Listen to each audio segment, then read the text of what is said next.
Good morning, distinguished guests, esteemed delegates, and fellow scholars.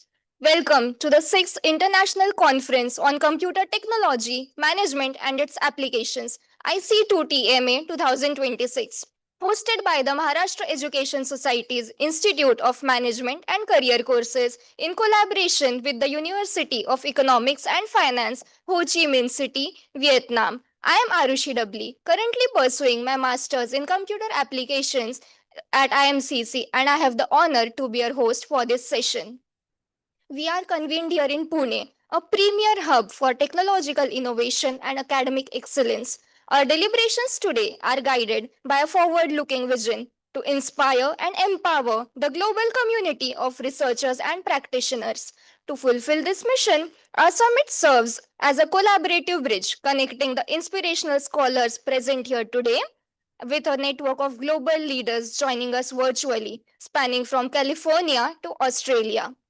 Joining us today to guide this inaugural ceremony, we are privileged to have a powerhouse of academic and industrial leadership. Our chief guest, Dr. R.M. Chitnis, sir, the Vice Chancellor of MIT World Peace University, Pune. Our guest of honor, Mr. Rahul Thorat, sir, the Director of Project Management at Emerson Automation Solutions. Dr. Santosh Deshpande, sir, director at IMCC and the visionary force steering our institution toward the highest benchmarks of global academic standards. Dr. Mansi Bhate, ma'am, our deputy director at IMCC, whose unwavering dedication to institutional excellence is a cornerstone of this campus. Dr. Ravikant Jirmite, sir, head of MCA department and a profound technical mentor to those of us aspiring to be future computer professionals. And Dr. Minakshi More ma'am, the organizing secretary of IC2TMA 2026. We are truly honored to have such venerable assembly presiding over our commencement today.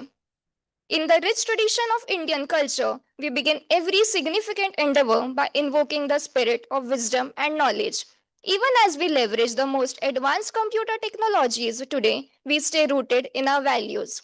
I request Janhavi Vakankar to chant the Saraswati Vandana. Please join her.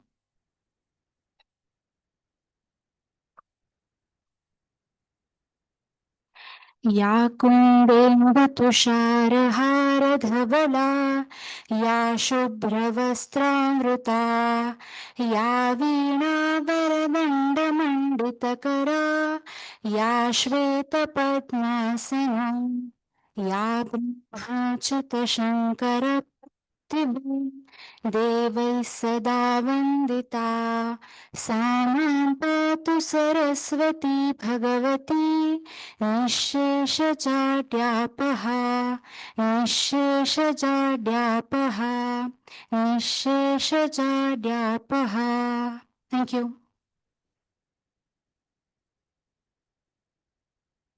As we embark on this journey to inspire and empower, we are joined by leaders who embody these very values. It is our privilege to recognize the visionaries who have joined us today to guide our collective discourse. We are honored to have as our chief guest Dr. R.M. Chitnis, sir, Vice Chancellor of MIT World Peace University, Pune.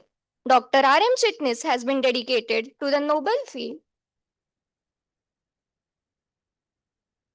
Dr. R.M. Chitnis sir has been dedicated to the noble field of education for over 3 decades, contributing significantly to the growth and excellence of every organization he has served. He has pioneered several landmark initiatives at MIT WPU, including the establishment of international summer schools across the USA, Europe, and Asia, alongside specialized business simulation programs for management students. Furthermore, he has been the driving force and convener of numerous social and academic, student and teacher centric initiatives, such as the Bharatiya Chhatra Sansad, National Teachers Congress, and various co creation activities aimed at identifying and solving societal challenges. He also spearheads the organization of high level forums, including the conferences of the Confederation of Indian Private Universities, the Vice Chancellor's Meet of the Association of Indian Universities, and specialized workshops focused on the effective implementation of the National Education Policy. Additionally, he chairs the Ranking and Quality Accreditations Department IQAC, the Academic Council, and the Board of Management of the university. He has also been nominated to and worked actively within various committees of Savitribai Phule Pune University. While serving as a PhD guide at MIT WPU, he has been long recognized as a research supervisor by VU University Amsterdam, Savitribai Phule Pune University, and Symbiosis International University, with numerous doctoral scholars successfully completing their PhDs under his mentorship. He has successfully executed a wide array of national and international research projects. Dr. Chitnis possesses a prolific record of national and international research publications and has authored several books across a diverse range of academic topics. Currently, Dr. Chitnis Sir serves as the chairman of the NAC peer team for the accreditation of various institutes. He is an academic peer reviewer for the prestigious QS International University Rating System. Furthermore, he is a member of the University Grants Commission (UGC) New Delhi Committee for the STRIDE, the scheme for transdisciplinary research for academic institutes and universities. Having traveled extensively to visit reputed global universities, he has been instrumental in establishing MOUs and academic agreements for international summer schools, joint research programs, and faculty and student exchange programs. He is the recipient of numerous accolades, including the Best Teacher Award in Education Management from the Higher Education Forum of India and the Ideal Citizen Award from the Pune Municipal Corporation. He began his professional journey at the National Institute of Bank Management before serving as a member of the teaching faculty at several prominent colleges in Pune. Following a distinguished career in key academic leadership roles, including principal, dean, pro vice chancellor, and now serving his second term as the vice chancellor of MIT WPU, Dr. R.M. Chitnis sir is recognized for his futuristic vision, deep conviction, and his exceptional ability to translate innovative ideas into reality through collaborative leadership. I now humbly request Dr. Deshpande sir to kindly felicitate our chief guest, Dr. R.M. Chitnis sir, with a token of our deep respect and gratitude.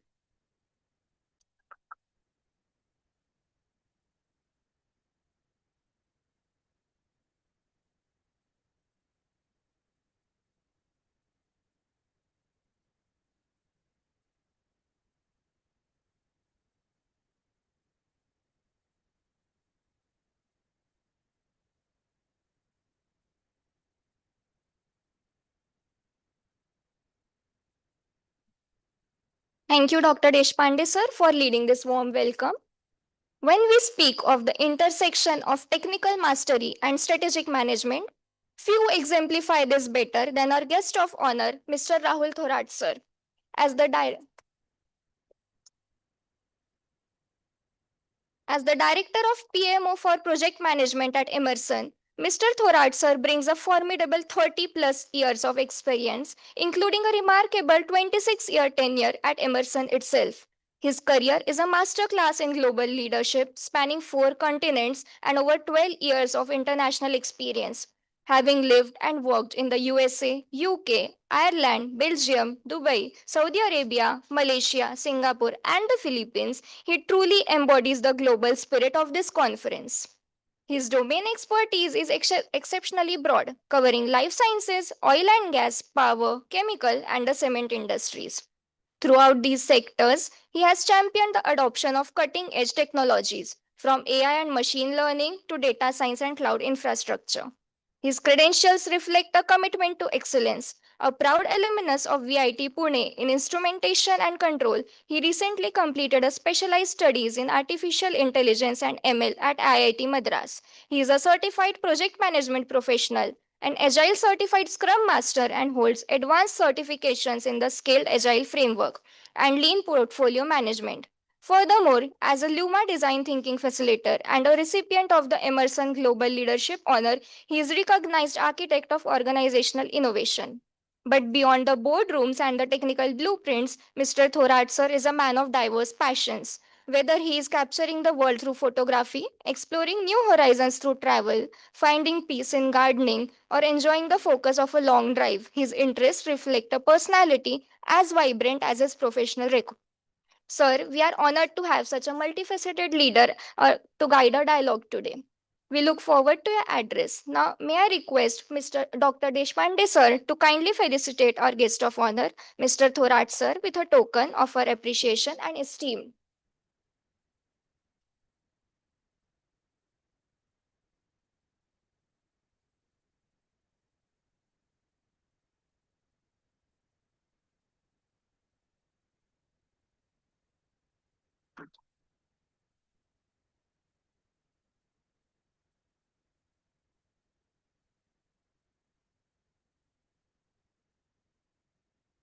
Thank you, sir, for that warm felicitation.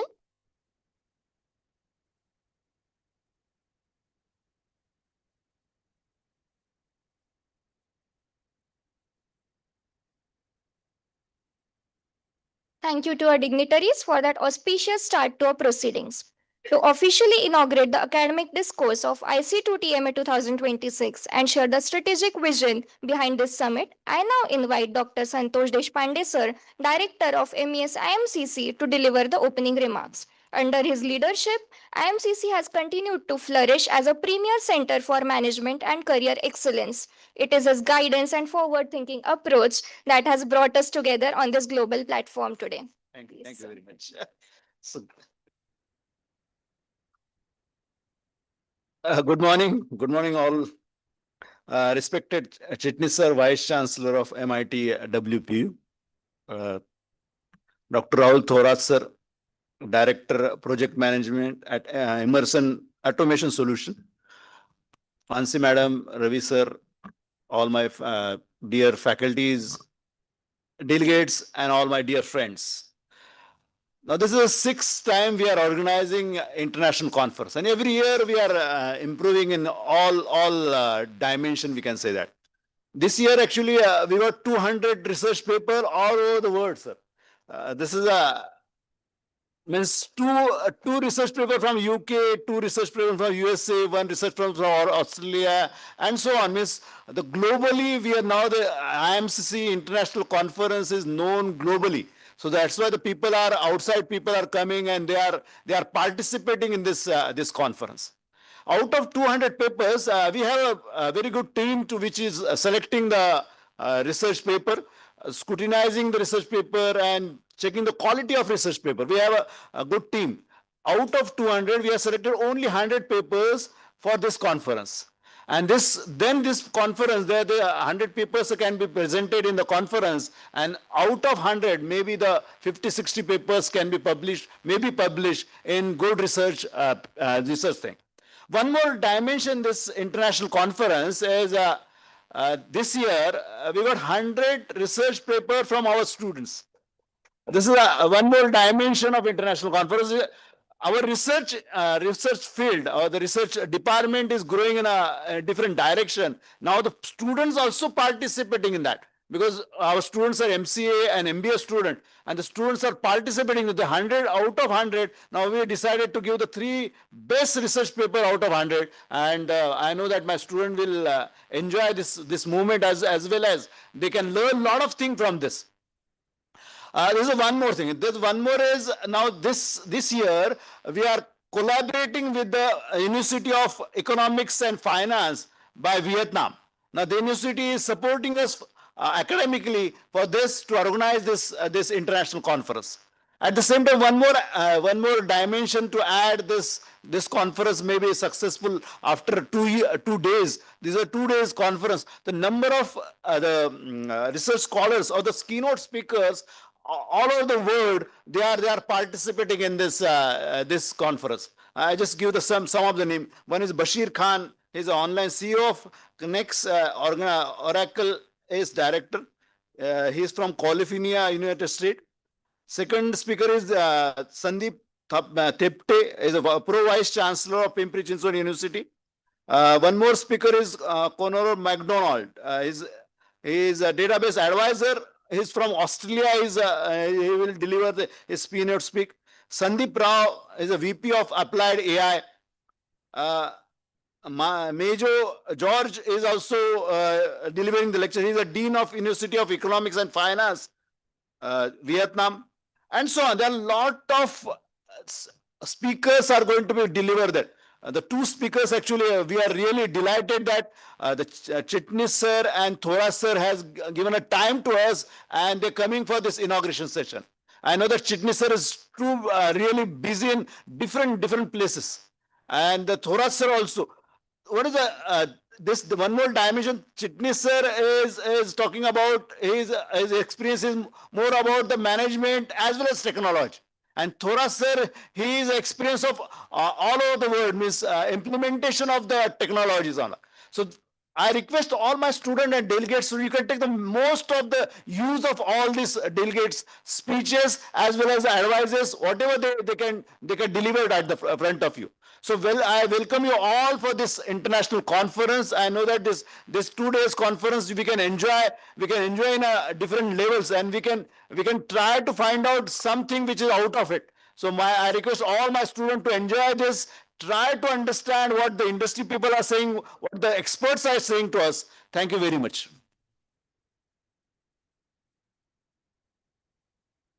Thank you, Dr. Deshpande sir, for those insightful opening remarks and for framing the roadmap for our sessions ahead. We now transition to a significant milestone of this summit, the formal inauguration of our conference proceedings. This volume, aptly titled Manthan, representing the churning of ideas into wisdom, is a curated collection of rigorous research and scholarly contributions from across the global academic and industrial landscape. It stands as the definitive intellectual record of the innovations and advancements being discussed within these halls today. I now request our eminent panel on the dais to kindly initiate the official digital unveiling and release of Manthan.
Let us mark this achievement with a resonant round of applause. Not only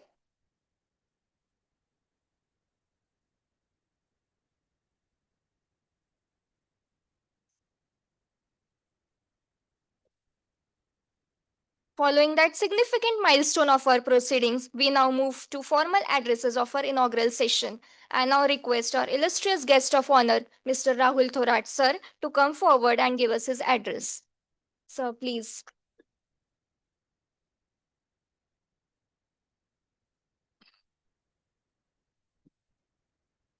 Good morning, everyone. Namaskar. First of all, I would like to thank the management team of IMCC for inviting me here. So thanks to everyone, Deshpande sir. All huge knowledge base we have available in the auditorium today from the different sector. So thanks for that. And the most important is the most talented, passionate batch of students here, which is going to be future of the industry. So I'm very delighted to see all of you coming here, attending this, paying attention, excited. I heard a lot of stories from Deshpande sir. I can see that energy here in the auditorium. So welcome all of you, all the students. So it's very important. This platform is a very unique platform. If you ask me, I represent industry in this forum, but that's a very unique platform provided by your management team to interact with different experts, understand what are their perspectives, what are the challenges. So this is a good opportunity to connect, talk to people, understand their viewpoint, and see the trend, what's happening in the industry. So personally, I'm thankful to your management team and the institute on building this platform and connecting different experts from the industry together. So I'm here today. I think I'll not take much of a time. I'll target to finish in 10 minutes.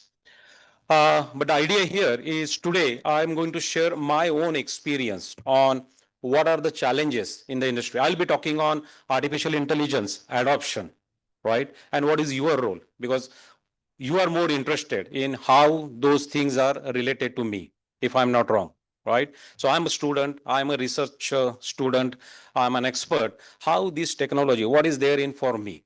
Yeah, so I'll try to touch on those topics today. And my request is, I see a lot of talented students sitting here.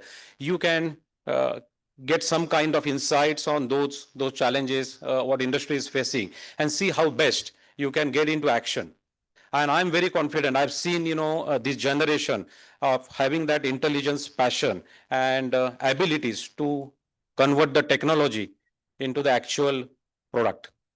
So with this, I would like to touch upon top 3 challenges in the industry today.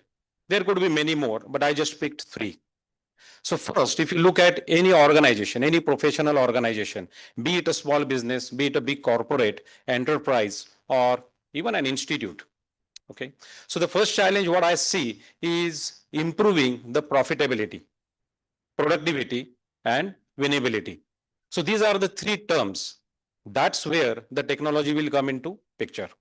So that's the first challenge. And I'll talk a little bit more on how technology can help to solve that problem.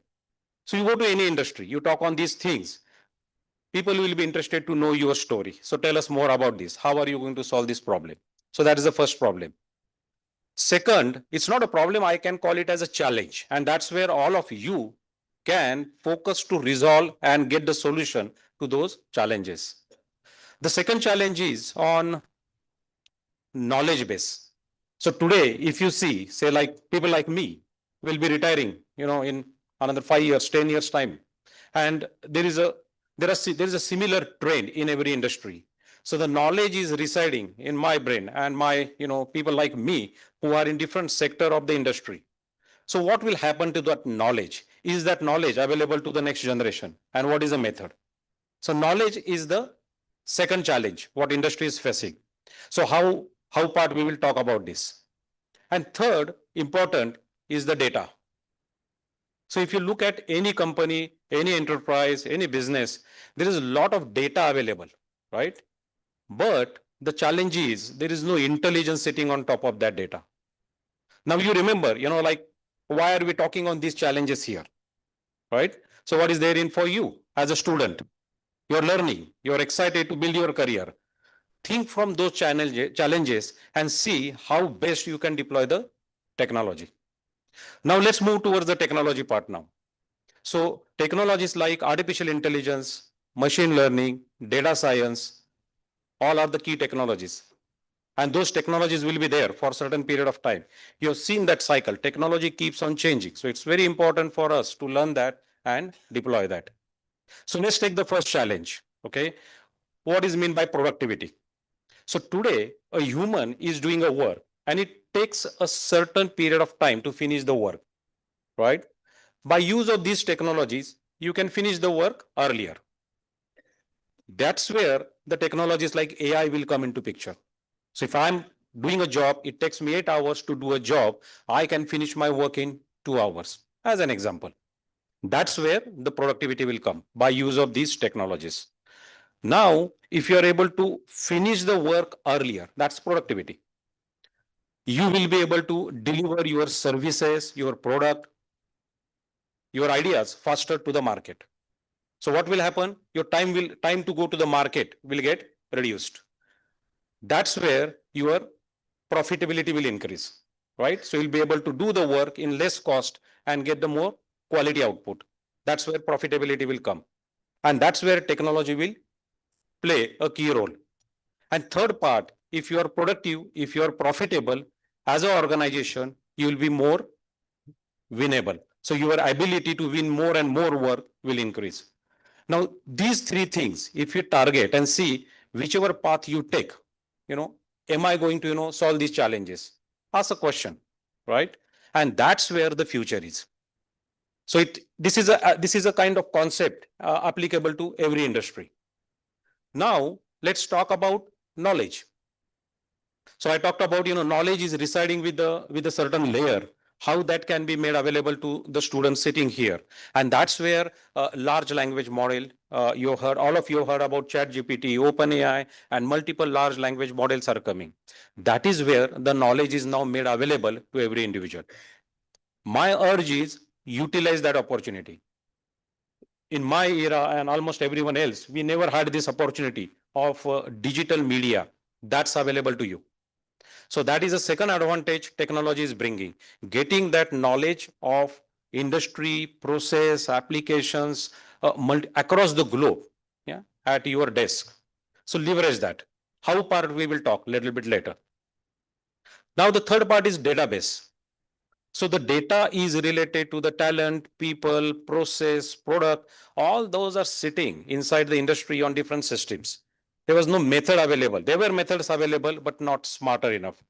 So today, we have got capability to analyze that data using the large language model, using the technologies, multiple technologies, agentic AI, machine learning, and so many things are happening. Agentic RAG.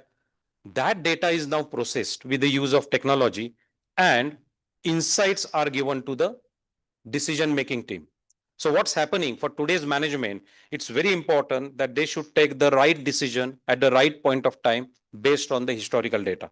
That's where these technologies are going to change the way industry is working. We already have seen the impact. We started changing ourselves, and that is where we started investing our energy, our efforts in these type of technologies, which was not the case 4 years, 5 years back. Yeah. So I hope you are with me. What are the three challenges, what I personally see, and where we can go and adopt the technology. Now the next part. So you're sitting here. So you'll say, hey, what am I going to do? I am not a computer engineer, right? So that could be the question in your mind.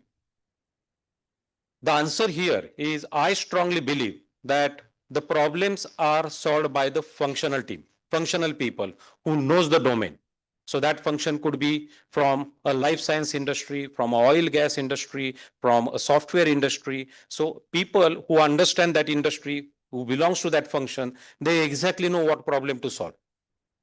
So all of you who are sitting here, you are good in one area, right? So you ask your question to yourself, where am I good at, right? Identify that as your own power. And that's where the layer one solution is all the kind of material is available to you. So if you look at OpenAI chat box, Copilot chat, there are multiple products. Google has own products. Now that's where you as a functional leader can utilize the technology without the need of full technical knowledge. I hope you are able to, correlate what I'm talking. Now, the real power here is you as a functional leader, you know what problem to solve. No one else knows that. And you don't need to be a technical expert. So that is where the trend is changing. It's going from no code and less code methods of getting the outputs using the available platform. So that's layer one. So all of you who are sitting here, I see this is a future of the industry. Yeah? So it doesn't matter if you come from a management discipline or you come from a computer science discipline. My background is instrumentation and control, nothing to do with computer science and technology. But I'm leading the global center of excellence on Gen AI globally at Emerson. Why? Because I'm kind of practicing those philosophies. So my urge and request to you during the 2 days of these technical conference, don't lose every opportunity.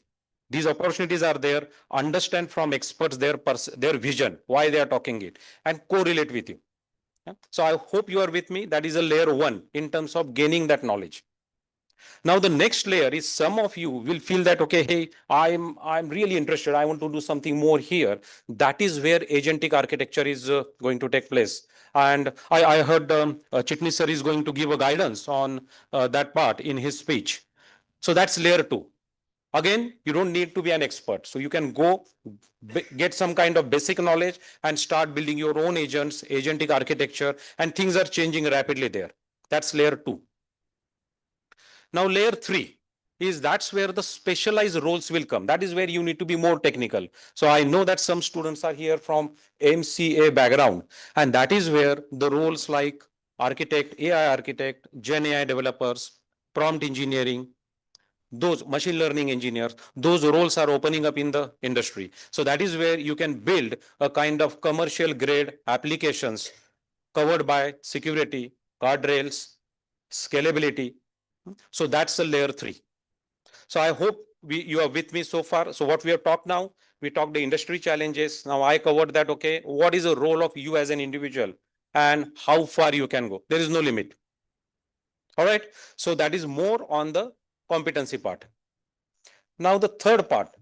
So if you have to solve a problem using AI, what we are practicing in industry, we don't solve the bigger problem. We look at what is the smallest problem to solve. Let it be with the product, let it be with the business, let it be at an enterprise level or IT level. So the approach, what we practice is solving the smallest problem. That is where the technology needs to be connected. And then start solving the next problem and then club it together and build a product, build a solution. That is a Gen AI based solution. So that is a approach. So that's where I strongly urge that, okay, don't underestimate you. Everyone sitting here has got unique thing. If you ask yourself, you 100, I'm guaranteeing you, 100% every one of you is good in one area. It could be sports, it could be technology, it could be music, it could be science, it could be sports. Technology is applicable, right? So what I would encourage all to take this message forward, right? So this is all about how to solve the problems now. In the last stage, I've been talking so high about technology. I want to now talk a little bit on what are the risks and the threats with these technologies. So very first thing is with data. So every time you are going to write anything on the chat GPT, that's going to be a public data. I hope you are aware. You give any kind of personal information that gets fed into the model. That is the biggest risk industry is having. So we at as a professional company, we have got huge data. Is a 135 years old company. Okay, is known for a kind of technology innovations, patents, and this AI, all those kind of things. What will happen if we expose that data outside? So there are commercial obligations, there are legal obligations, there are penalties. So these technologies obviously brings the threat associated with the data. So when you build your career, think on it. Can you do something with data? Can you build your expertise in how to handle the data? That's a path for you. This is a threat, but that's an opportunity for all of you. Okay. So second thing is on security. How secure it is. So every time you use GPT, every time you use OpenAI, what is the security layer there? Because those models don't have control. They're good in learning on their own. Why it is called as a generative AI? Earlier it was only AI. So once you interact it, next times, if the model finds that something is wrong, model has got a capability to correct and learn the way we are learning. That's a digital world, right? So it's extremely important that you take care of security. So those who are building your careers in this path, there's a lot of opportunity on the security part. That's the reason I thought of bringing this kind of topic here. And the last point I want to mention here is human in the loop. So a lot of people come and ask me that can AI is going to take our jobs? What is your answer? How many of you feel, if you can raise your hand, how many of you feel that AI is going to take out jobs from the market? No one? Few hands, right? Okay, I see this as an opportunity. Today, these technology are changing rapidly. So that's where you have got a chance to get into this. So the last point I want to emphasize is human in the loop. So technology will not be very accurate. These are our experience. A lot of people feel that AI will solve every problem. That's not the case. It will assist you. And that is where the human is required in the loop. So there was a question, again, it's my personal opinion. AI is not going to take out the job, but it will create more jobs for a talent pool sitting here who knows where the human should be involved in managing the technology. So that is the third part where a lot of opportunities will be present. So with this, I want to conclude my sharing my thoughts here. There are a lot of things. Looking at the timeline, looking at the interest, I tried connecting the areas with all of you, which are applicable to you. So, not knowing AI is no more a game there. Everyone should know AI at different layers. I've already talked about that. So, with this, I want to stop here and conclude sharing my thoughts. And I want to again congratulate all of you for your bright future and all the institute for creating this platform. Thanks a lot and all the best.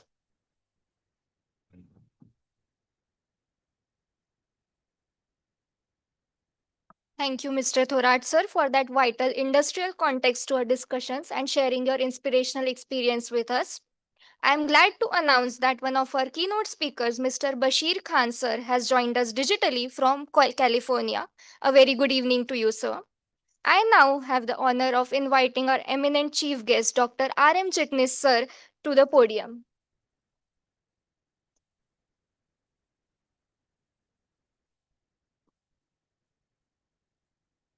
Good morning once again, all of you.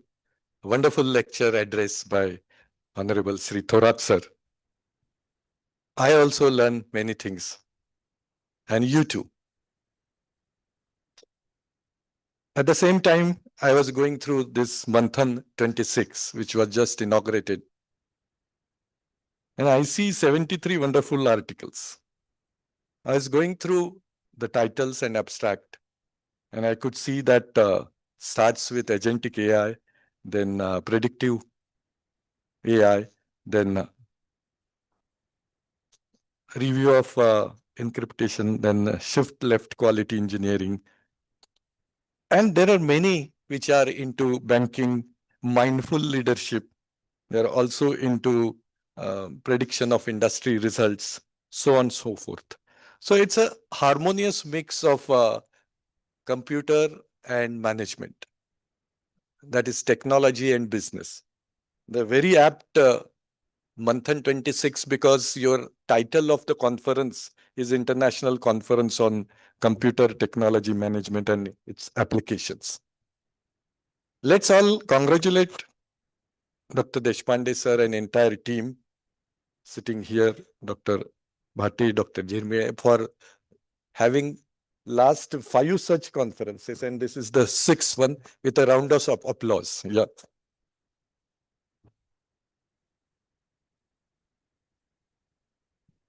At the outset, may I express my gratitude to organizers that they found me suitable and they have invited me here for this particular topic. And I would be talking on the same topic, which is the first article here on the agentic AI. What is the agentic AI role and contribution to the business decisions at the strategic level as well as at the operational level? You are aware that the entire dynamism of the economy is changing every moment, not every day. Every moment, some or the other thing is happening in the economy. And in 1994, we decided to become global economy by model called LPG. And then anything which happens at the New York Stock Exchange yesterday evening at 6:30 or tomorrow morning at the Hang Seng or maybe Nikkei in Japan and Hang Seng in Hong Kong has a direct relation on the stock market which starts in Pune, Mumbai or India at 9:15 a.m. And you all must be watching in the morning channel which tells about the stock market. So what is happening today? Today, the first announcement by Meta that which is one of the AI technology that we cannot afford our manpower and we are downsizing it. And it's announced with a pink slip. And immediately after 1 hour, Microsoft also downgraded their manpower.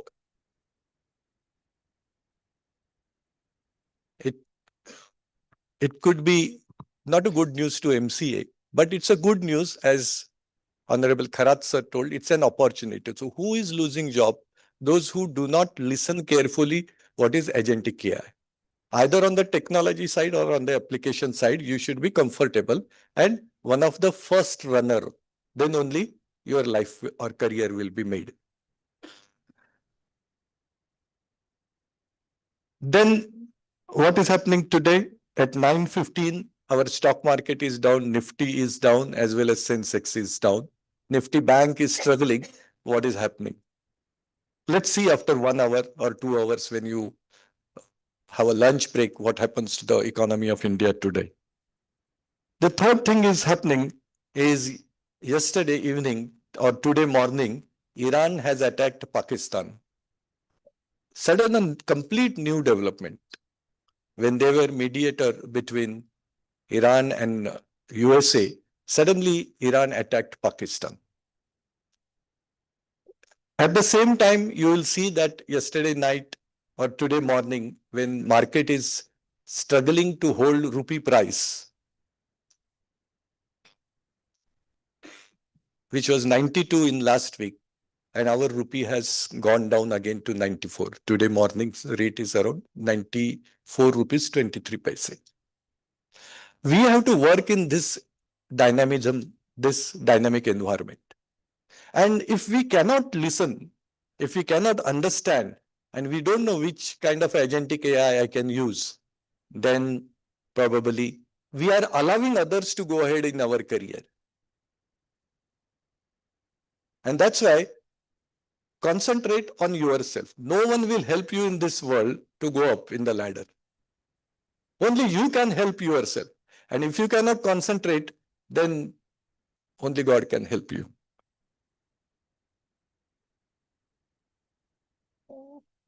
Now, I will again speak for 10 minutes. The first one would be what agentic AI technology is or how it has evolved, and then how it will help the strategic and operational level, and then how it will affect a particular case study I have taken of a banking industry, how it will help banking industry. You are aware, almost all of you, those who are in MBA first year may not be, that we are now in agentic AI, which was started as maybe generative AI, then you can say predictive AI, and then came assistive AI, then came conversational AI, and then came autonomous AI, which is also agentic AI. So what is the difference between this? Earlier, you give command and the data is processed. Earlier, you give command and data is processed. Now, since the name says autonomous, the data or the tool itself takes initiative and starts, analyzing data on its own before you can even think of. For example, 94 is the dollar price today. How it can go to 92? It has already processed. The moment asked, it will give you, because autonomous processing is already there. Expected questions are also automated there. Now, since we are into agentic, what kind of a businesses typically are using this? That's the precursor, and then I will go to strategic use and then operational use, and then I will stop. Look at the first industry, funds transfer. Earlier, you have to go to bank, take a checkbook, then write a checkbook. It goes to clearing center, which is in camp, and 3 days check will be passed. Bygone era. Now funds can be transferred through 3 types of different technologies which are used in banking industry. Check out on your app, which are the 3. Something which gives you immediately, something takes 2 hours. But that is also bygone era. Then come UPI method. In UPI method, you have Google Pay, you have Payme, so many other companies. BMAP is also there, Indian app. So funds transfer is being used, these apps are being used or technology is used, which is for the domestic transfer, rupee to rupee inside the country. Imagine you want to transfer something to New York right away, your friend is in trouble. Then you can do it within no time using app, which is that technology. How it preempts your decision and how it helps that, okay, last week you have helped your friend in New York. Maybe he could be in trouble. Do you want to repeat it? That kind of a message will be prompt. Is the bell for me? No, in the lighter pen.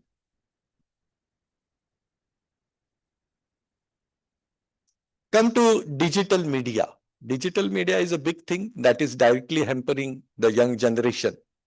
All types of AI tools are used. Further, go to stock market, the analytics and the future trends. And those who are from MBA, you have a financial analysis and technical analysis. Mostly into technical analysis, AI tools are used. How the market curves can be mapped for tomorrow. Then go further to entertainment, especially the OTT platforms, filmmaking. There was a big studio creative Larry in Thailand, replicating Larry, Dharavi of Mumbai and Larry of Karachi there in Thailand. But how many of you know that using AI tools, most of the shots were then where Ranveer Singh was all alone fighting. No one was there. The chroma was used and then AI tools created that he is fighting there. So as Sanjay Dutt. But social media is very powerful. They said in Larry in Pakistan that Sanjay Dutt and Ranveer Singh used to come 4 in the AM by private aircraft and land here, and the shooting was done. And that's the narrative in Pakistan right now about. But it happened in Bangkok, 40 kilometers away from Bangkok, where chroma, chroma, that's a green kind of a cloth on your backside, and then you say, I'm fighting with Sanjay Datta, I'm Ranveer Singh, and it will be seen by you all that it's happening in Pakistan. So that kind of a chroma studio was created in Thailand. Going further, billing systems. Any kind of a billing you will see in the good hotels is completely through now AI tools, because then they try to send you message. It was your birthday last year on 27th of April and you spent so and so. And that's more used on the relationship kind of a decisions in the market, in the marketing. Then business intelligence systems. What can happen? All the big fours where you aim to take up a job, MCAs especially, and then MBAs, Ernst and Young or my PricewaterhouseCoopers. They are using these AI tools more on the consulting of a business. What is the business intelligence?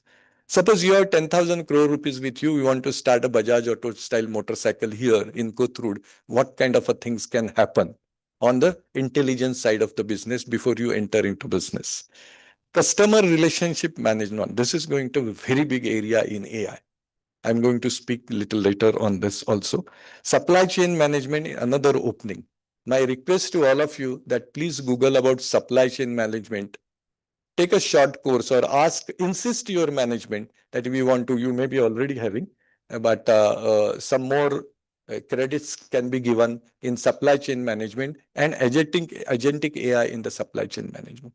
Imagine in Hormuz, which is the southern part of Iran, the ships are being attacked by anyone. Maybe Iran is attacking, maybe US troops are attacking. In such situation, how my supply chain logistics can be maintained? Take this as a project, and then you can go ahead. Yeah. Then come to medical science. Medical science has gone quite ahead, where I'll take one case of heart attack. No, someone in MIT had a mild attack, and then we thought that you need to do 2D Doppler test or angiography followed by angioplasty. This was the science. But you have one machine in Pune, I mean 3-4 machines in Pune, but one of the machine has a AI, agentic AI input in that, which tells you that whether there are blockages in your body right away, and it assures you, not insurance, but assurance, saying that next 5 years nothing will happen to you. And it cost 18,000 rupees. I said that in MIT. Someone came, sir, why 18,000? Another hospital is giving at 12,000. Immediately I called that hospital.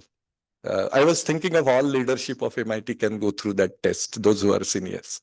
Because anytime heart will stop, you collapse and you go to a different flat to stay, which is upstairs there, or maybe much downstairs there. But then I was told that 12,000 rupees test doesn't have agentic AI support. Now look at where are we even aware what is happening? or we are still interested in talking to our peer in our classroom and crack some jokes which will not help him or to you also. So I say it in MIT very, very frantically that this is the formative age. Now concentrate. No one is yours in this world. No one is yours in this world. You are the only person who can take yourself up. And having good moments, having good career, having good position, having good money, having good car should be dreamt by us. And with an ethical kind of a outlook, which sir also spoke about the human aspect, where I'm ending today. Going further, digital advertising. Narratives can be created through digital advertising. All the education institutes are using Google advertisement, digital advertising, and Google is becoming very big, and our money is going to Google from this. Then comes podcast industry. Now, podcast industry also, if you look at it, suddenly through different kind of a computer. So here I will not say agentic, but a computer technology will gives you lots of feed when someone is speaking. They will tell you that, Rahul Deshpande's podcast I heard that day. And then suddenly AI picture comes and then says that he's singing at that particular scale of music. There are 3.5 octaves in music. If you don't know, read about it. Cyber security and data protection. Sir has spoken about it. Large data, LLM models. But who will protect? AI tools also, sir said, Thorat sir said. Who will protect? They don't have self-protection. We have to create. So that could be another area that you use agentic AI, but I will give you cover. Isn't it? In Dhurandhar, when finally Ranveer Singh comes out, he just talks to his assistant, give me cover. Okay, so the digital technology needs a cover by cyber security. So that cover you can give and you can be expert in that. E-commerce is going to be another beautiful thing. Imagine there are 5 lakh products available on Amazon. But if you look at it, most of the top portals will have a similar kind of a technology in depicting, designing, showing, displaying that particular product. One product could be rice, another could be aloo, third could be, chroma. I mean, your mobile phone or any kind of a app related to mobile phone. But it comes in a standard format. There are specialist companies in London and Singapore which takes that product, puts that into that particular identification, and then it is uploaded on the particular. AI can do it within no time. Now, it could be personal finance. That is area which I like. Everyone wants to be big in this world. Everyone is intelligent. Those who are sitting in front of me, all are very intelligent boys and girls, generation Z or Z now. And they don't have any knowledge of how to secure their future in terms of finance. How much to be invested in shares, stock market, in mutual funds. If mutual fund, which kind of a debt or equity or mix, or it could be FDs, or it could be gold, it could be flat, it could be plot, it could be bungalow, or it could be any other short-term trading with some kind of a experience. You can go into short-term trading, or you can invest into commodity exchange, or you can invest into post office, or you can invest into RBI bonds. Who will tell you? Even expert of the expert in finance with a chartered accountant degree who stood first as a gold medal with 20 years experience in Pune. Go and ask him these questions which I told you. And how much into insurance? Then car insurance, personal insurance, or house insurance. No one knows. That area is going to grow. And there are many kind of apps which I will speak a little later about it. Now, coming to agentic AI, now 4 areas I will speak very, very briefly. First area of agentic AI is enhanced decision making. Person like Honorable Thoratji is into decision making ladder. He won't be into operations on day-to-day basis, right, sir? And then he needs a support, a tool which is non-bias, accurate, and faster. These are the 3 things: non-bias, accurate, and faster. His team may be very intelligent, but team can be biased. Team can go slow because it has a human in. And team can make small errors, may not be accurate. And hence, it is not important that you can analyze the data, which is done by the earlier AI. Earlier to agentic AI, descriptive or generative AI, they could do good data analysis model, or machine learning was also spoken, LLM models also spoken. Or you have different languages, kind of Hadoop, R, where data analysis can be done much at the higher level. But that is first step. I'm not saying bygone era, but that's a first step. But more important is now interpret the data, identify the patterns of the data. How Professor Deshpande sir is investing for last year. How Mansi madam is going to restaurants and what kind of order she is giving. Do you know in Taj Hotel, if you stayed and you had a curd rice because you landed in that city late night and 11 o'clock you had acidity and you order curd and rice, you go again, curd and rice becomes complimentary dish for you. That kind of agentic AI applications are going. Personalize a customer experience. This is what is spoken.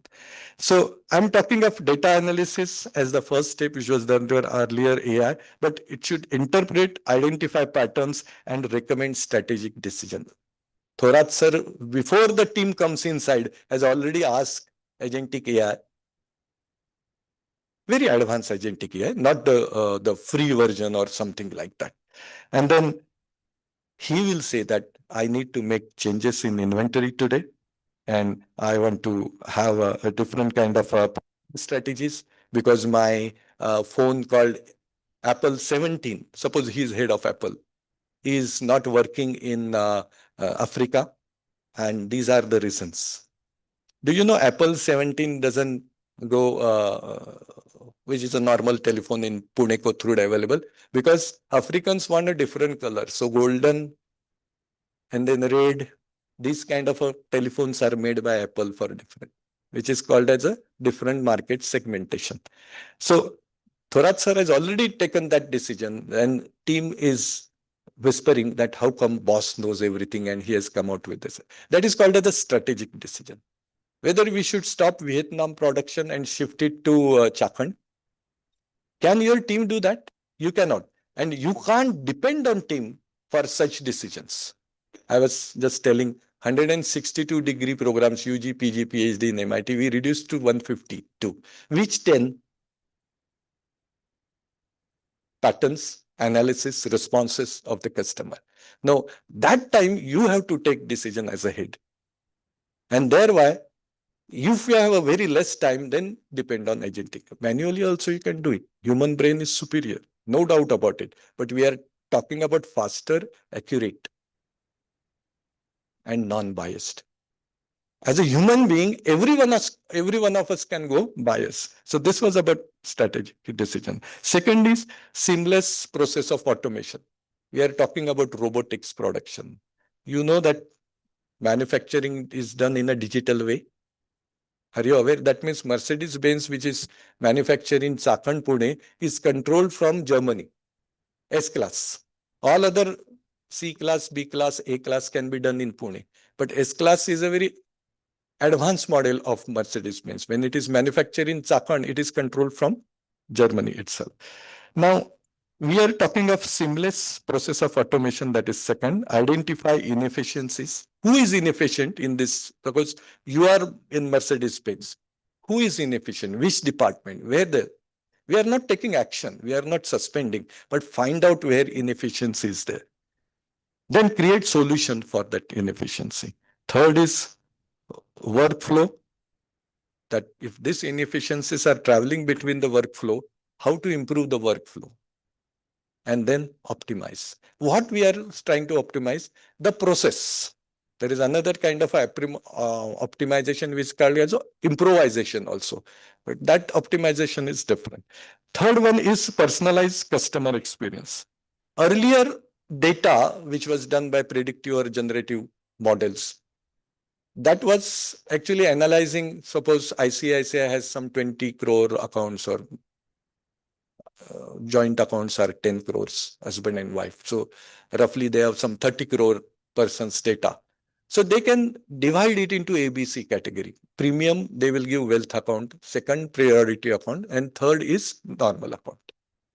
That was the end of use of computer or AI, which was generative. But now they are going into personalized experience. That last time you went to Uptay Road and you had a this one in Shreyas dining hall. So I'm connecting you to Dine Out or Diner Out, that app, and you will get 50% concession. Personalized experience, and in your name will come. Dear Dr. Chitnis, I found that you like Shreyas Hotel, but Dine Out is the app where we are connected as a ICICI Bank. If you download this, you may get a 50% concession. This example is not ICICI, it is Axis Bank here in Kota, just opposite to you. That is what Axis Bank is doing. Dine Out software is connected if you have a spending in restaurants above this. Now, fourth one is innovative product development. Now here, I will say that here the MBA role comes. Now, take the market data, take the customer feedback, use the new technology and improve on the product itself. The human mind cannot think of a product A, B, C, D. Agentic AI can think of using the data patterns, customer experience. If 17 is not working with a small model, then go for 17 with a big version of Apple. That kind of innovative product. And then also optimize on the supply chain management, because 1+3 is selling similar kind of phone 10% below. Now I need to either reduce my price or I need to optimize in my supply chain management, thereby my cost comes down. And since the cost comes down, that particular arbitrage I can use in reduction in the price of my product or maybe service also. Let's come to the bank and you will see how a particular industry can use agentic AI. One is lending. Suppose I go to a bank and ask for loan of 2 crore. I want to buy a flat opposite to IMCC. 2 crore 25 lakh rupees and I will pay 25 lakhs and give me 2 crore loan. Typically, I had to fill in form and all the processes. Now, how it happens? It pulls my CIBIL score in no time, which is required, CIBIL score.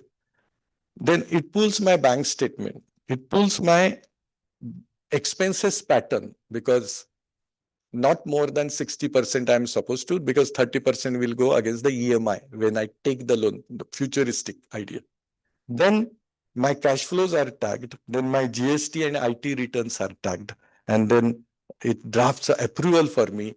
And at the end of my approval, it says that you can give 2 crores to Dr. Chitnis, but the risk factor is 30%. 30% seems to be okay. He is in this organization for another so many years. So we can take that risk. But if the risk factor comes 90%, then okay, sorry, the loan is rejected. Earlier, it was done by humans looking at, and we used to say, we have applied for loan, please, sir, look at it. And then all that is gone. The system does it. Going to fraud and risk management, which is a typical topic of today. Now we are police and then share your OTP and your money is gone. Now here, agentic AI comes in. It monitors account transaction. And suppose right now, 2 lakh rupees are being debited to my account, Axis Bank, where MIT pays us salary, to some unknown place called Indore or maybe Ratlam somewhere or a Kota. Suddenly account goes on hold and I get a ping on my mobile through WhatsApp or SMS and my confirmation is asked. Even if it is a small amount. If it is more than 5 lakh rupees, then you have positive pay. That is a typical technology available. But below that, someone is putting 2 lakh, 2 lakh, 2 lakh, 1 lakh, 1 lakh, 50,000, 50,000 continuously, one after another. Then there could be check that this seems to be a new identity to whom your account is transferring this amount. Are you okay with that? Wealth relationship, another interesting area. Track the portfolio and market moves. Dr. Deshpande sir is very, very busy. He has certain savings. Where to invest? And wealth management means those who are above certain salary level, they get wealth management free of cost. And your portfolio is tracked, your investments are tracked, and looking at what is happening today, tomorrow, day after tomorrow in market, stock market, next few months strategy is done. If that strategy goes wrong, then the relationship management comes on board, said, sir, I'm sorry, but it's not happening right way. And again, allow me to change your strategy. Thereby, the relationship managers' efficiency also goes up, and the time spent on own investment by Dr. Deshpande goes down. Human aspect. Now, all this technology will take over humans? Of course not. Go to BJ Medical College, where doctors are being trained, like you are being trained in management and computers. Are they using agentic AI while doing MBBS and MD or MS? They are looking into base level theory, experiences. And as a second opinion, they will use technology. But first, they will call you, check your pulse, use their stethoscopes, and then look at your reports. So human element will not go. Suppose you are doing civil engineering. Then are we teaching in civil engineering something like AI agentic? Right now? Not. Because the scaffolding, 23-story building I have to create. Then how many people will die in 3 years? And then how I can have a scaffolding support from outside and how they will walk on that? Can agentic AI complete it? Maybe, may not be. But can agentic AI be, or any technology or computer or IT can be 100% accurate? Maybe yes, maybe not. And secondly, we are actually full of emotions, and AI or robots cannot have emotion as of today. Maybe after 2050, robots can have emotions, and it is said that right now in ARAI, just behind here, Automobile Research Institute of India, Tata Motors is coming out with driverless car. You might have seen some cars going around in Kothur with no driver, and they are under test because the radar is on the top. It is said that in 2050, both the robots are looking at each other at the signal, and they quarrel with each other. And what will happen? This is a height of imagination.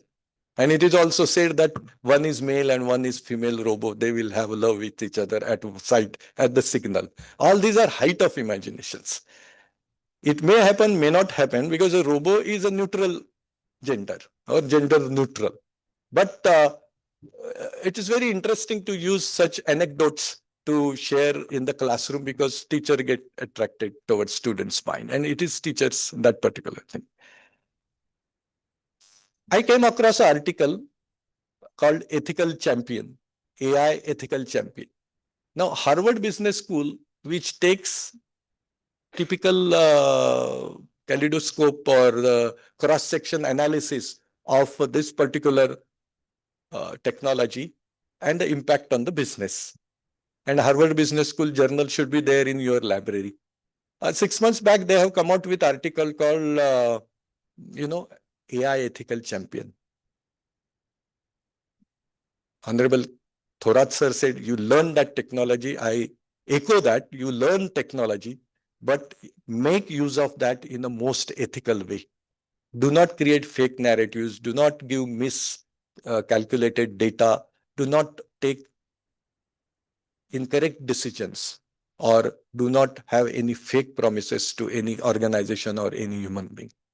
This kind of analysis research is done, and AI ethical champion. I'm not only AI expert, but I'm AI ethical champion. This should be able to, you should be able to tell in your interviews when you are going for your entry level or the promotions. I'm sure that you will do this, and you should be one of the first to do this. With this, I want to close by telling you, sharing with you some of the predictions of 2050 AI. And AI will be used in mostly 4 major areas. One is the sustainability management, the oxygen in the air, or maybe global warming. Second is your medical science. What will happen to you? Third is about, that large complex data of human relationship. Now, I'll give you an example of this particular data. When this particular data says that you can predict by using agentic AI, saying that after 7 years, 3 months, and 2 days, and 1 hour, my left leg's knee will have a pain. This much accurate you can go. And you can also say that I'm free on this coming Sunday using agentic AI. With this particular girl, I can have date and I will ask for coffee. She will have tea and then we will talk on these areas. This much. So emotional complexities, manufacturing complexities, as well as, as I said earlier, sustainability area and the medical sciences. These four areas, agentic AI, maybe the name could change their agentic, or maybe 2050 AI will do. Learn AI, ethically use it, and see that our Bharat Mata will be taken by you to the next level. With this, once again, I thank Dr. Deshpande. I thank all of you for patiently listening. And I'm sure that this would help you to take some of the decisions in your career. Jai Hind, Jai Bharat, Vande Mataram.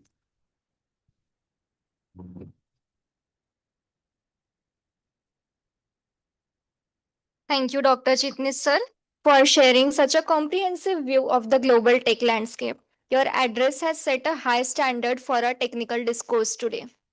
Before we move forward, I would like to acknowledge and welcome Mr. Sai Penmuru sir, who has joined our proceedings online. It is truly inspiring to see a global academic community converging on this digital platform.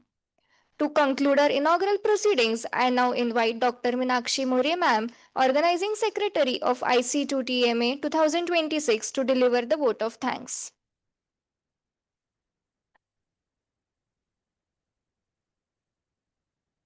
Thank you, Arushi. Good morning, everyone. As we commence this prestigious 6th International Conference on Computer Technology, Management and its Application, IC2TMA 2026, I, Dr. Meenakshi More, Organizing Secretary, feel deeply honored to extend our heartfelt gratitude to all those who have made this event possible. First and foremost, I wish to express our sincere thanks to our esteemed chief guest, Dr. Ravikumar Chitnis sir, and chief guest of honor, Mr. Rahul Thorat sir, for gracing this occasion and inspiring us with your presence. A very special acknowledgement goes to our keynote speaker who will deliver thought provoking sessions, and to our session chair who will evaluate authors and manage parallel sessions with dedication. Your contributions are vital to the academic excellence of this conference.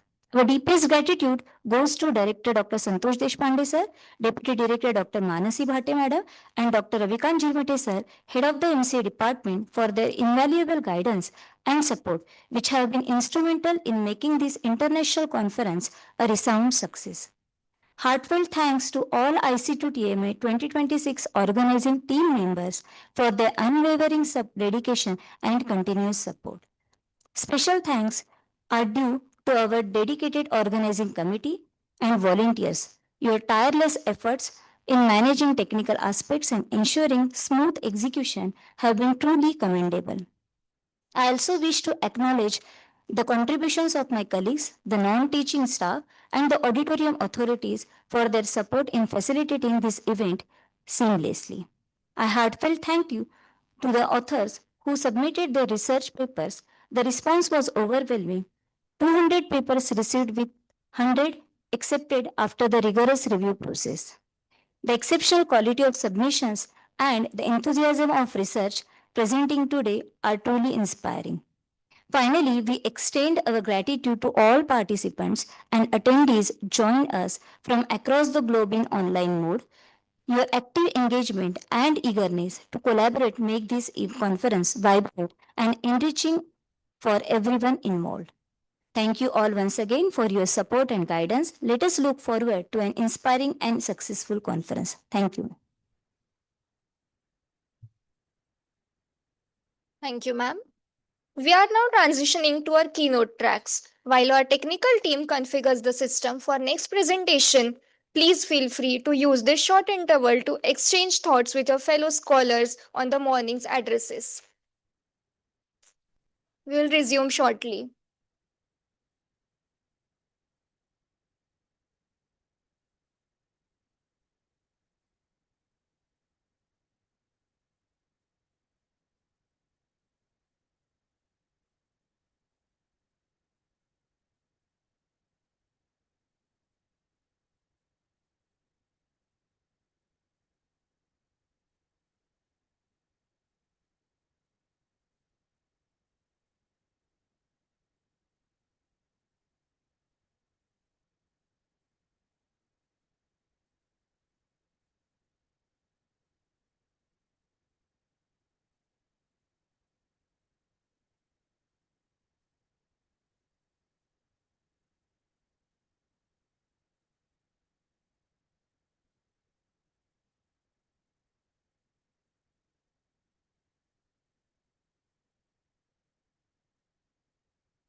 As we transition into our technical sessions, I would like to apologize for the delay first.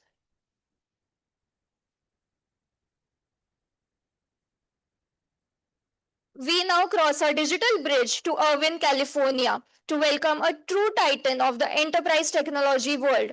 It is a privilege to introduce Mr. Bashir Khan, sir, CEO of Next and a globally recognized Oracle S Director. With over 30 years of expertise in digital transformation and enterprise application architecture, Mr. Khan's influence on the tech industry is profound. He is the recipient of Oracle Magazine's Consultant of the Year award and is widely sought after for his insights into cloud innovation and business strategy. As an Oracle S director, a distinction held by a select few worldwide, he has consistently stood at the forefront of the Global Oracle Committee, bridging the gap between complex technology and business success. Wishing a very good evening to you in California, Mr. Khan, sir. We are honored to have your global perspective open our keynote sessions today. We are ready to commence the session with you, sir. Please. Thank you. Thanks for the kind introduction and good morning, everyone. It's truly an honor to be here delivering this keynote with you. And perhaps some of you have met me when I visited your esteemed organization for 2 years. I truly wish I could be there, but I'm glad I'm able to share this keynote remotely with you. So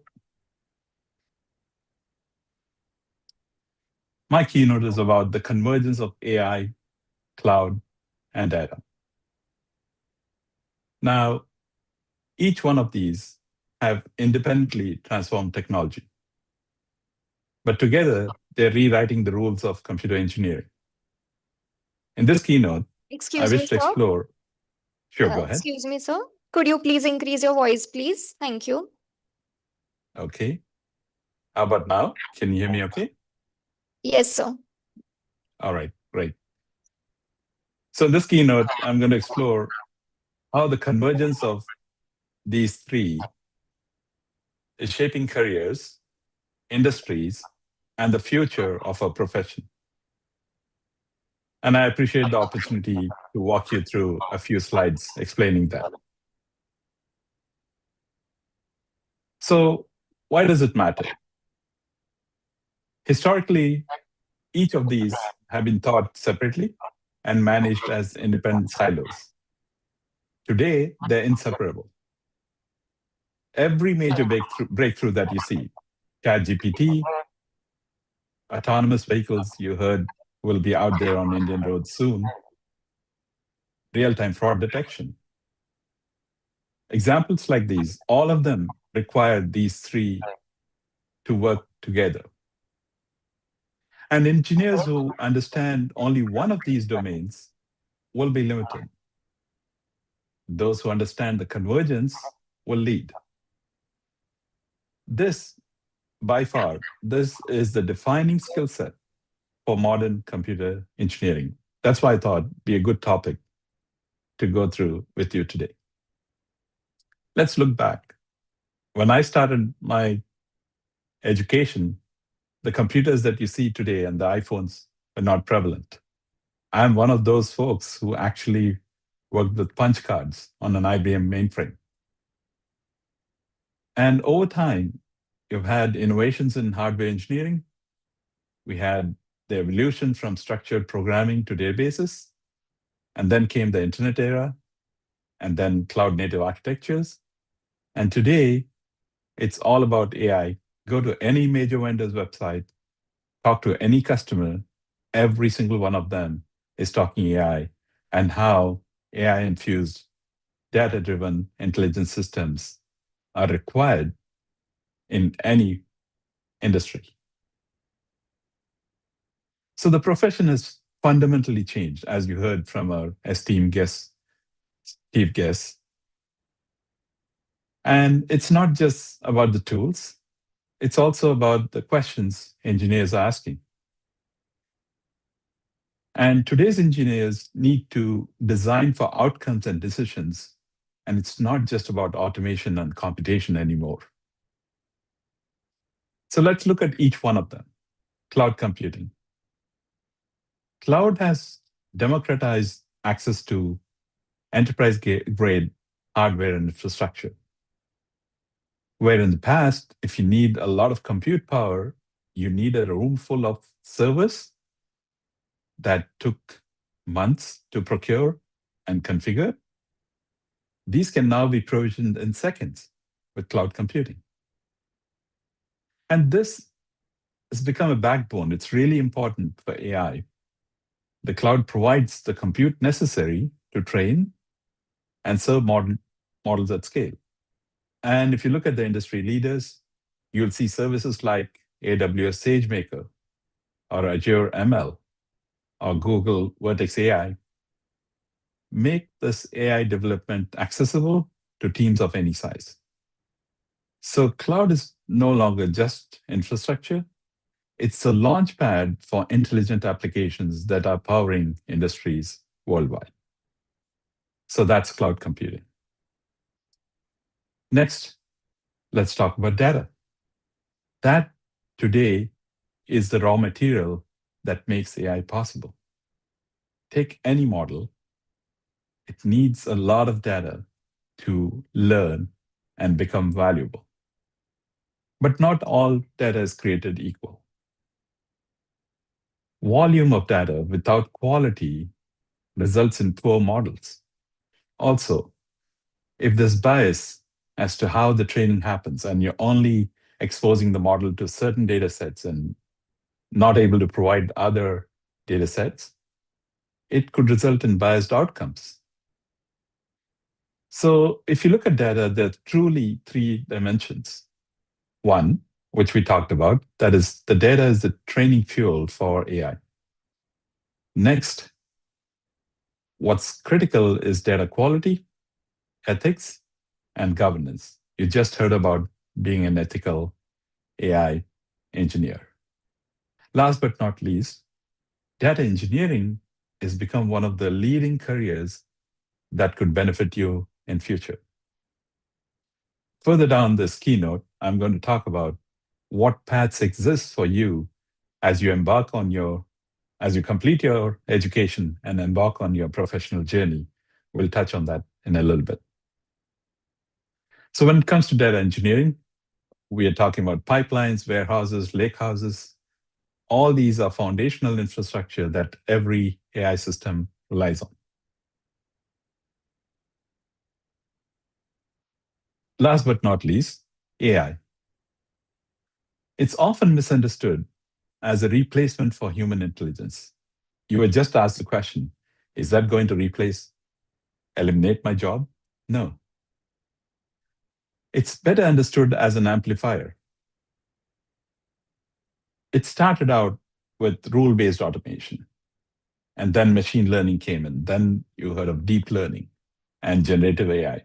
All these are what happened before. What is truly taking the world by storm today is agentic AI. And that's applied across healthcare, across businesses, education, finance, everywhere you see today's organizations are embarking on an agentic AI journey. AI does not replace professionals. It simply supercharges them. There's absolutely no reason for you to fear about AI either replacing existing jobs or eliminating future ones that you're planning to apply to. And you heard this before, and I will tell you from a practitioner standpoint, as I'm helping organizations include AI in their day-to-day operations, this is one of the most exciting times for us as professionals to be able to ride this wave of AI innovation, be able to learn what it can do, to be able to apply it for businesses. There's a very, very bright future for each and every one of you, no matter which aspect of education you're gaining at this amazing organization. So how do they all work together? let's take, for example, a healthcare diagnostic system. The data layer collects patient records, imaging, lab results. So that's the fuel, as we said, right? The cloud layer helps to store that info, to process it, and make it available globally with the appropriate access controls and governance. Then the AI layer runs diagnostic models, detects any anomalies, provides clinical decision support. And you also heard from our chief guest about human in the loop. So after all this happens, you still have a doctor or an expert looking at that decision and either validating to say, yes, that's absolutely right, this diagnosis is correct, or using their vast experience to say, that is probably 50% right because this got missed. And the AI model then learns from this interaction and corrects for the next diagnosis. This is reality. This is not a future sci-fi movie. It's actually happening in hospitals out here in the US. Now, if you think about it, I explained how the data gets collected, how the cloud comes into play to store and process it, and how AI comes into picture for diagnosing and providing outcomes. If you remove any one of these layers, you can easily realize that the entire system fails. So this interdependence, this codependence of cloud, data, and AI is the power of that convergence. And so it's critical as you embark on your journey, as you're completing your education, to look at this carefully and determine which aspect appeals to you the most. So regardless of which path you choose, you'd still be relevant and you're still going to be very valuable to any organization. I want to touch on one aspect of AI. And here, let me mention the race that's on. And you must be reading in the news that Gemini, there's a new version of that came out. Or Grok came out with this other model that's able to generate amazing videos, or Cohere or Perplexity. That's all what's called theoretical or core AI. Each of these organizations have dedicated their resources to build better and better models as they progress. And it's not inexpensive. It's quite expensive to do that. And then you suddenly hear this organization in China that was able to create a better model with lesser resources and cheaper and faster, right? So that evolution would continue about core AI. But where me and our organization, as well as Oracle, our partner, decided to focus on is what's called applied AI. By being agnostic to whichever model that's available, by being able to uptake the latest and greatest in AI models, and then leveraging the right model for the right use case, you're able to benefit organizations. And that's where applied AI comes in. It bridges the gap between theoretical models and practical deployment. That's the space I play in. And please feel free to start thinking of questions, because towards the end, I hope there'll be a little bit of time where I'd love to hear from you if that's possible. Now, it's not about building the best model. It's about identifying, picking, and deploying the model that works reliably in real life, in production, and you're able to explain its value or benefit to the stakeholders, and you're able to deliver measurable value to the business. So what you're seeing here from steps 1 to 5 is the life cycle of applied AI. You start with problem framing. That means you're trying to understand where the pain point is. What is the problem you're trying to solve? And then to solve the problem, as we realize, you need those 3 components to come together, meaning data, cloud, and AI, right? So you prepare by identifying the right data sets that'll help solve that problem. And then the model development, in this case, with applied AI, it's not about creating a large language model, but selecting the right model to be applied to this problem. And then once you bring the solution together, you're deploying it, you're testing it out, you're checking to see if it truly solved the problem. And after that, you're continuously monitoring it so you can improve it and make it better and better. If you follow these steps, regardless of the problem, regardless of the industry, regardless of the department you're trying to help, the approach succeeds in leveraging AI to provide value to the organization. Here are some real-world industry examples of applied AI. And we have already helped our clients out here in the US in many of these use cases that you see.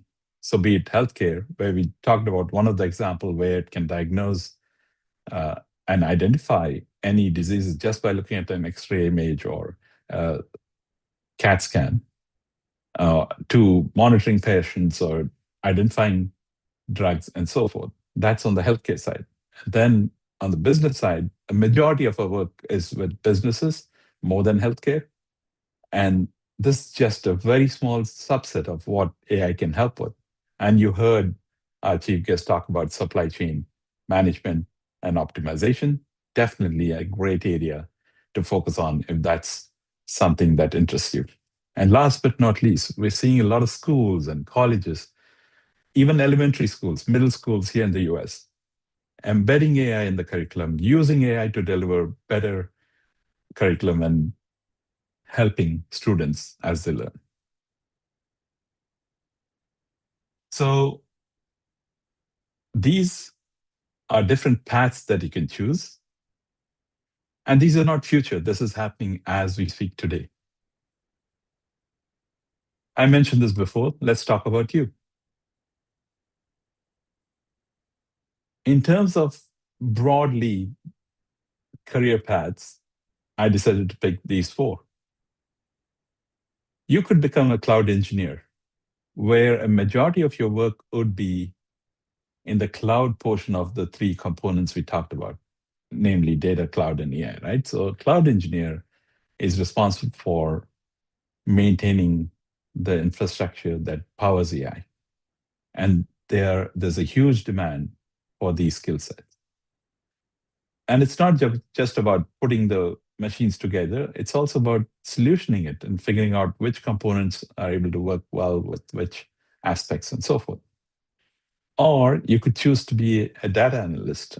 That's the second component, right? You are learning about different data sets, statistics helps, you're ensuring governance, you're talking about how data can be brought together, combined, cleaned up, and so forth. So you become a data analyst or a data engineer.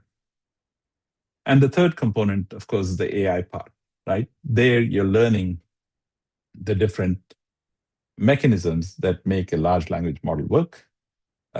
You're helping create either supervisory agent or agentic workflows or agentic applications and so forth.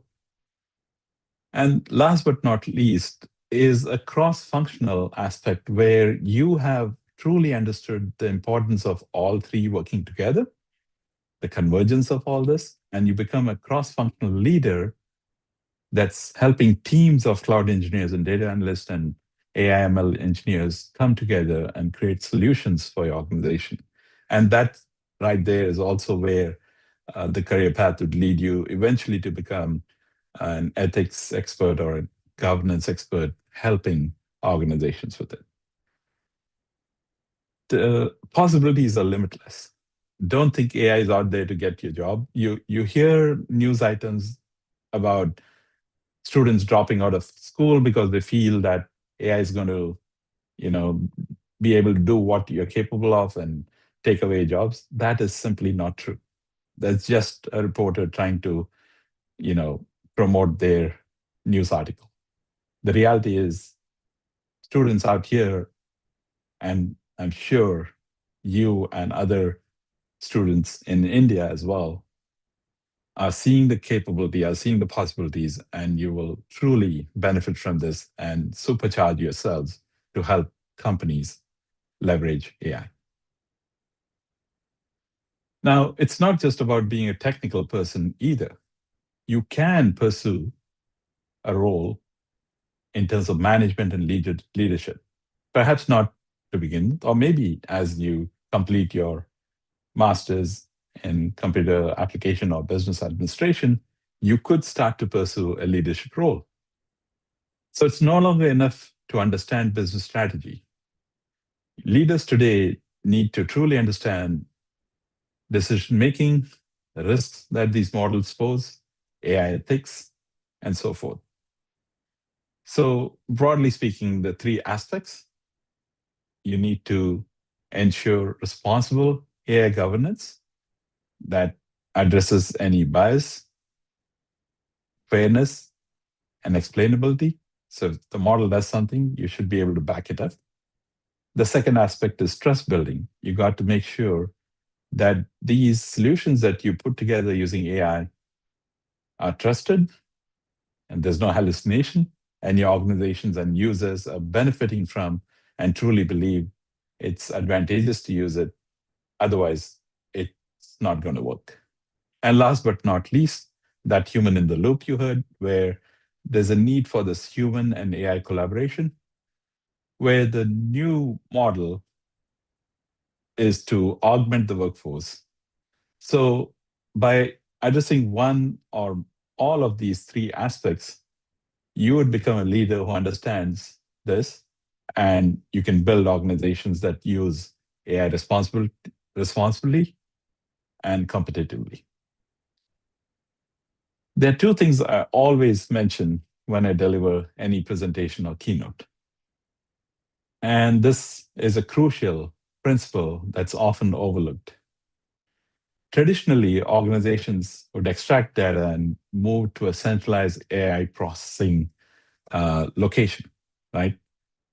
Now, that is not a good approach because it introduces latency, compliance risk. Latency, I mean, you may not get all the data in time for the model to determine what needs to be done. So you're missing out and you're creating wrong decisions. Compliance risk and the cost of transferring data is massive. So the modern approach is to reverse that and deploy AI models so that they are closest to the data. If you look at a company like Oracle, with the announcement of 26 AI database, they have embedded AI within the database. So all the modeling and all that agentic work is happening closest to where the data lives. Similarly, if you look at Google's federated learning for Gboard, the healthcare AI runs locally on hospital systems. A financial machine learning runs inside secure data vaults. So gone are the days where the assumption was for AI to work, you're going to provide all this data to AI, send it to that location. Now you're able to bring AI to wherever the data resides. And in a federated manner, it's able to learn, understand, and deliver the necessary results by keeping data in its place and applying AI to where it is, especially in Europe, where they have these data protection rules, GDPR, HIPAA compliance for hospitals. There's a lot of sensitivity around where the data goes. They do not want the data to leave their premises. They want to make sure that it's protected. By pushing AI to where the data is, it solves those problems as well. So that's one engineering principle I wanted to share with you today. Now, regardless of who you are, even if you're not looking to pursue a career in AI, prompt engineering is going to help humanity. I'm sure majority of you have ChatGPT or some such application on your phones. You're using it on a daily basis. You're using it to plan your trip. We as human beings, ever since this became very popular, have started depending on AI for various things, including search or research.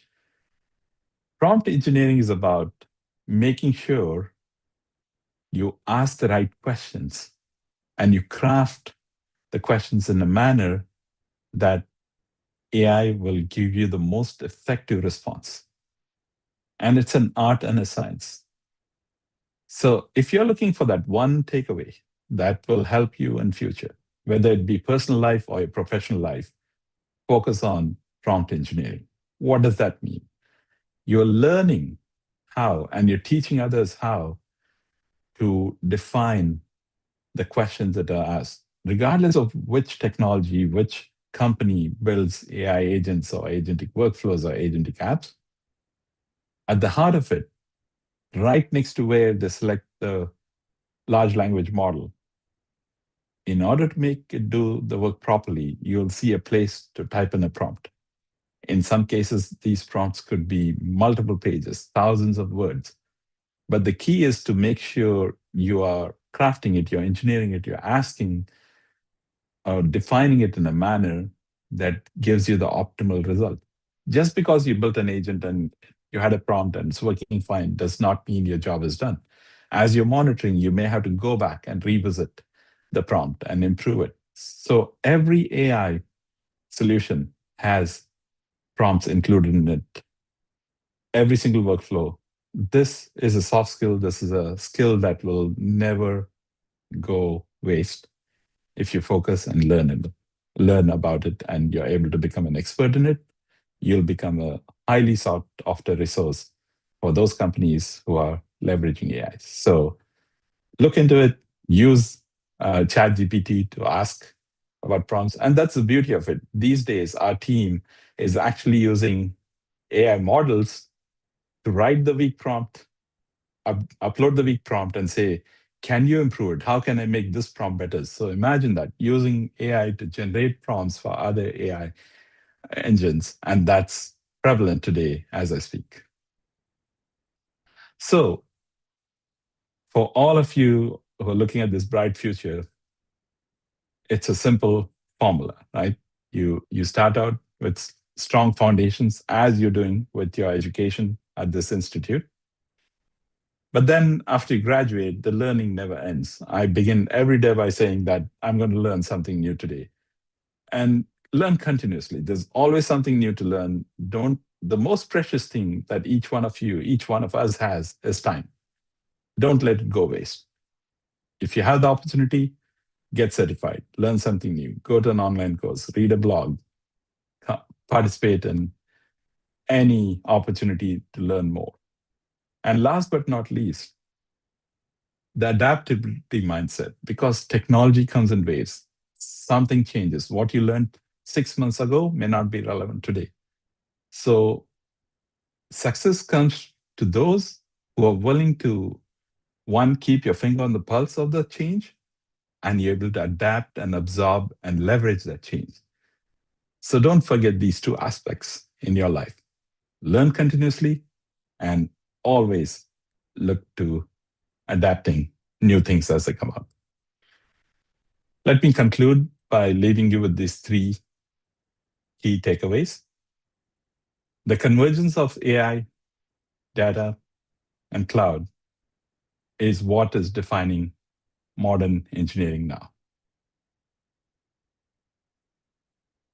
The opportunities to leverage that could come in any one of those areas, but particularly if you're able to understand all three and how to pull it all together and define or bring value to your organization, that's the best place to be.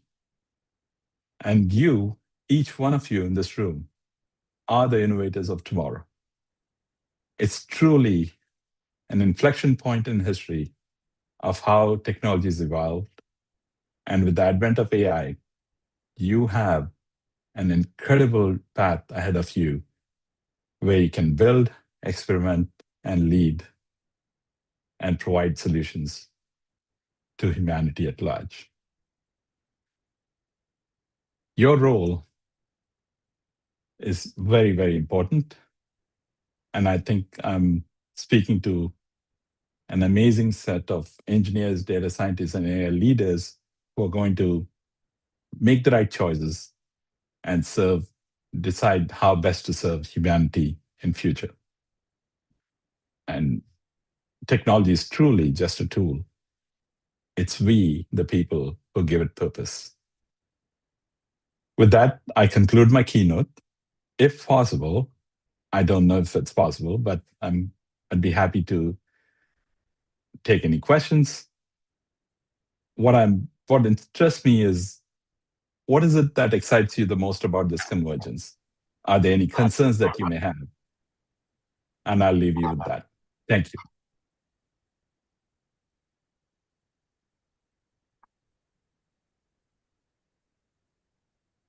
Thank you, Mr. Khan, sir, for that visionary address. We now open the floor for a brief Q&A session. If you have a question for Mr. Khan, sir, please raise your hand and a volunteer will bring a microphone to you. For our virtual delegates, please post your questions in the chat box or use the raise your hand feature.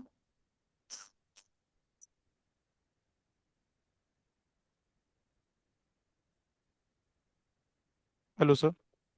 Yes.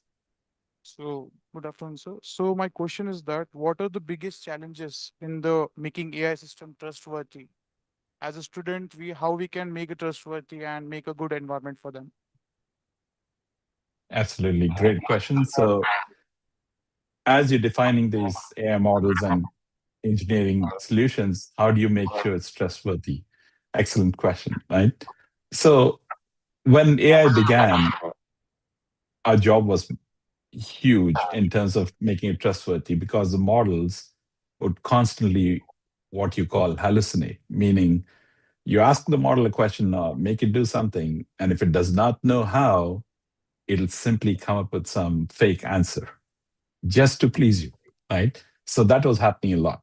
What we're seeing in terms of evolution is that these newer models, as each new version comes out of Perplexity or Gemini or Grok, they themselves are putting guardrails in their models. So to a certain extent, the job of making an AI model trustworthy is being handled by the companies who produce these models.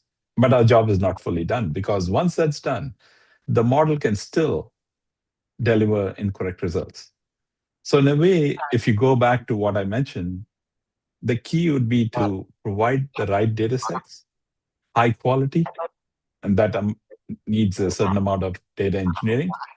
And the second aspect that we have applied to make sure the model or the solution is trustworthy is to not just learn in terms of prompt engineering, to tell AI to do certain things in the proper way, but more importantly, to write a whole set of instructions that tells it what not to do. And by tweaking all this coming together, the model itself having some guardrails, you're writing the correct prompt and providing the quality data for it to act on. And last but not least, most importantly, telling it what not to do. And you may miss out a few things. That's why you need to go back and revisit the prompt and add more instructions. Don't do that. You made a mistake. And models are willing to learn. That's the beauty of it, right? It's almost like a child. And as a child grows, it touches fire, it knows, oh, I shouldn't be touching this. So they are able to learn based on feedback provided by us. So that's the approach to make the models trustworthy. It's a trial and error. You may not get it 100% right in one go, but over time, you can improve it and make it trustworthy. Thank you for that insightful answer, sir. Next question, please. So my question is, can prompt engineering be used in finance sector? If yes, how and in which areas? 100%. So prompt engineering is at the heart of every agentic solution, every AI solution. And you can verify, don't take my word for it. Next time you're exposed to any AI in your lab or in real life, check under the covers wherever you go to select which model is going to be used for AI. Right below that will be a place where the prompt has to be typed. No AI model can work without a prompt. And the prompt could be as simple as use this data and answer any questions the person is asking. That's the most simplest form I've seen. But it can get more sophisticated. There's an example or a news article about a large a large law firm creating a 300-page prompt by getting feedback from all the attorneys where the model is now able to answer any law-related questions. Similarly, to answer your question, you can deploy solutions in the finance industry. And no matter what that solution is, prompt engineering will be an absolute requirement for any agent or AI application you're trying to deploy in that industry. So prompt engineering is here to stay. It's a common factor across every AI solution and across every industry that's out there. Thank you, sir. Now, in the interest of time, we need to conclude the Q&A session. I thank you, Mr. Khan, sir, for the brilliant breakdown defining cloud as a backbone and data as the fuel for AI's intelligence layer, giving us a perfect technical roadmap. As students, your insights into data engineering careers are incredibly motivating. Thank you for connecting with us from the USA today. Thank you very much. Have a wonderful conference. Thank you, sir.